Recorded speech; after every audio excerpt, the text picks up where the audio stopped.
What's up residents, Alistair here. Gojira has seen a variety of design changes throughout the years, but no generation has been as diverse as what we see today in the Reiwa era. Starting off with a new American Godzilla in 2014 that was completely faithful to the history of Godzilla, while modernizing it for a new generation. This was refined even more in King of the Monsters with the addition of Godzilla's classic dorsal plates.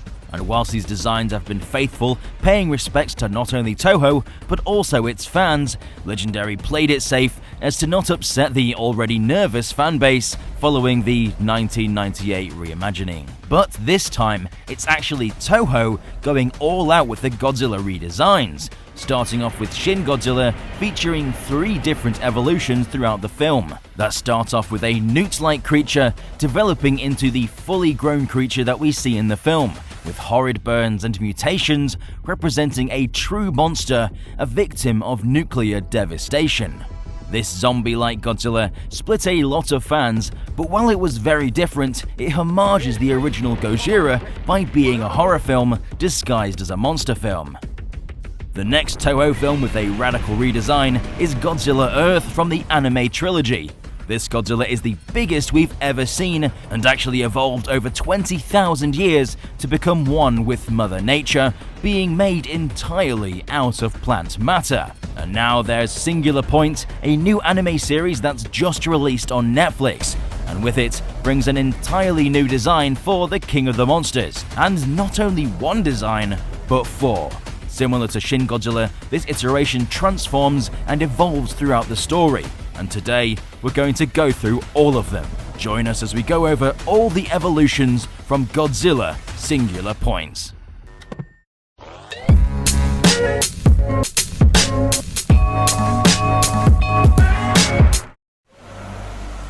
Welcome back. I hope you've all had a chance to watch Singular Point. It's a refreshing take on the franchise, which homages the series' more science-orientated focus of the past, but adds new spins to it to allow for more mysteries, great characters, and awesome monsters. For those who haven't had a chance to watch it yet, there may be some spoilers in this video, so take this warning so you can back out and watch the series yourself if you so desire. You have 3 seconds. Okay, time's up. Let's get to it.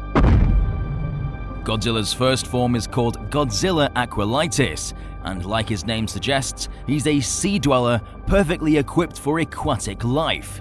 With elongated marine reptile physiology, this creature resembles the prehistoric reptiles like Mosasaurus or Tylosaurus, predatory creatures that thrived over 80 million years ago that are closely related to modern monitor lizards. Godzilla Aquilitis is covered in shiny red scales and orange tail fins, with a beige underbelly with rigid armor platings overlapping one another.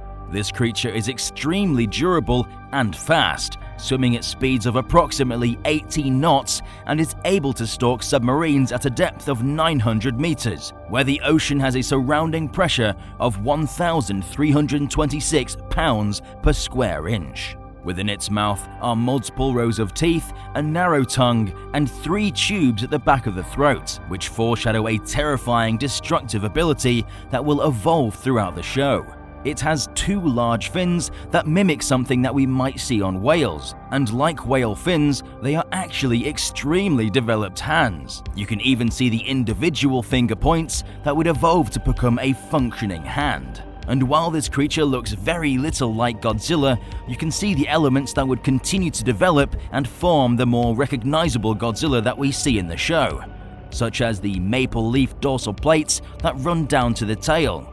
These plates are sharp, bending towards the direction of the tail in almost a similar way to a shark fin, so it can swim through the ocean efficiently. They also have vein-like structures that grow throughout the dorsal plates. Now, before we move on to his next form, there's something some of you might have been thinking when looking at this design. It looks an awful lot like Titanosaurus, a classic monster from Terror of Mechagodzilla. Well, I don't blame you for thinking that. We also predicted that this was going to be a redesign of the kaiju. But alas, it's Godzilla Aquilitis. But this is actually the start of a trend within the series, as each mutation of Godzilla deliberately homages different monsters from the classic series. So try guess what the next form is paying respects to. When Godzilla Aquilitis makes landfall, it proceeds to cocoon itself so the evolutions could take place without human intervention, not too dissimilar to how caterpillars turn into butterflies. Godzilla Amphibia is the second form from Godzilla Singular Point. This time he's evolved to walk on land on all fours as a quadruped, sporting flat primitive feet and hands strong enough to waddle across the surface. Its fin has transformed into a long tail with spikes protruding from the end of it. Its dorsal plates have increased in size dramatically, becoming a much more prominent part of its design, and his face has grown over a dozen large spikes, giving it a menacing new look. Its shiny red scales have turned into a bright orange skin texture with dark orange stripes down its whole body. Godzilla Amphibia also has the ability to breathe a flammable vapor with a temperature of -20 degrees. If ignited, the vapor creates a massive explosion over 500 meters tall, destroying anything within its vicinity. But what classic monster is this design paying homage to? For those that guessed Varan, you're right. First being cited in his own 1958 film called Varan the Unbelievable. It would go on to be seen in Destroy All Monsters, where it's criminally underused. I used to play as this monster all the time on my playthroughs of Godzilla Unleashed, so it's cool to see this monster's design finally see a return, even if it technically isn't Varan. This evolution of Godzilla even uses Varan's roar mixed in with the original 1954 Gojira roar. Now with Form 3, we begin to see the creature resemble Godzilla much more. This time called Godzilla Terrestris, due to it now being fully terrestrial, walking bipedally on land. His skin color has changed this time around, this time being almost turquoise, with a plated beige underbelly, and as stated he now walks on two legs like a theropod, and has fully developed hands capable of a full range of movement. Although he hunches over, similar to how Godzilla 1998 does, closer to how a dinosaur would have walked. This is due to its waist not being fully evolved yet. His dorsal plates have also increased in size, looking much more like something that we'd see from a Godzilla film.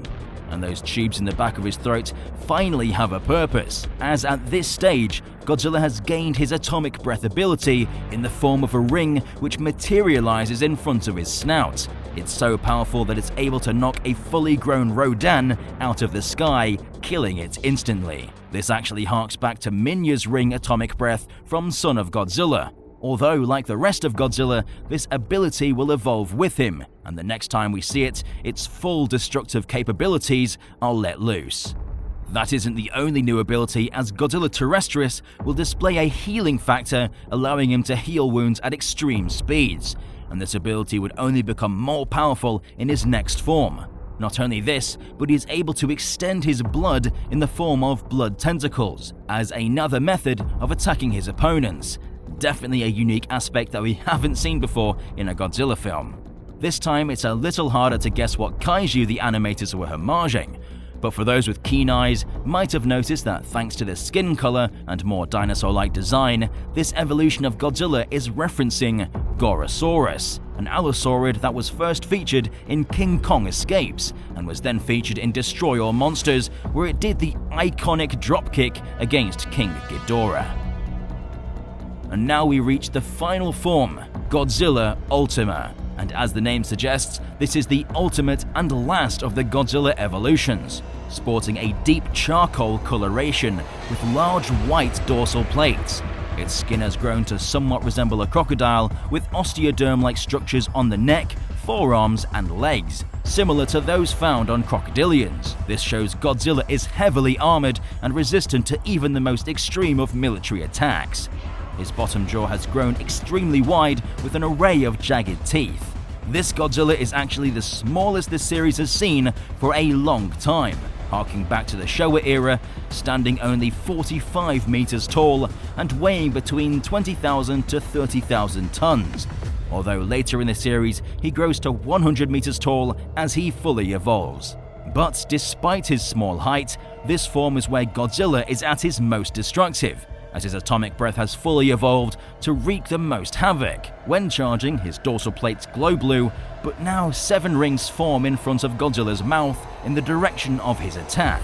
Then he fires atomic breath through the center, and it's strong enough to slice buildings in half and lay waste to the surrounding city, leaving it engulfed in flames. Even the dorsal plates have a slice ability this time around, as they were hot and sharp enough to cut the head of Manda off and burn off half of Jet Jaguar's face, meaning it reached a temperature in excess of thousands of degrees Celsius. His healing ability has also improved, as he is able to immediately regenerate wounds given to him from a brawl with Manda.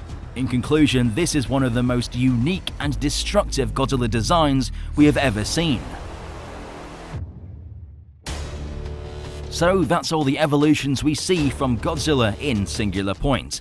This play on evolution and adaptation is a really interesting idea for Godzilla, and seeing it developed even more here after Shin Godzilla means characters have to figure out how to deal with the threat on the fly, which makes Godzilla even more terrifying since he can adapt to almost anything that comes against it. And despite Ultima's size, he may be one of Godzilla's most destructive forms, being a truly terrifying yet beautiful sight. But what is your favorite evolution from Singular Point? I personally really like Godzilla Terrestris. The eel-like head makes him look unlike any other Godzilla we've seen before. Lacking any human facial expression, it makes this iteration truly unpredictable. But what do you think? Let us know in the comment section down below. If you enjoyed this video and want to see more Singular Point videos, then leave a like because it helps this video reach even more fans. Don't forget to subscribe and stomp that notification button to become a resident of Dangerville today. I've been Alistair, your Mayor of Dangerville, and we'll see you residents in the next one.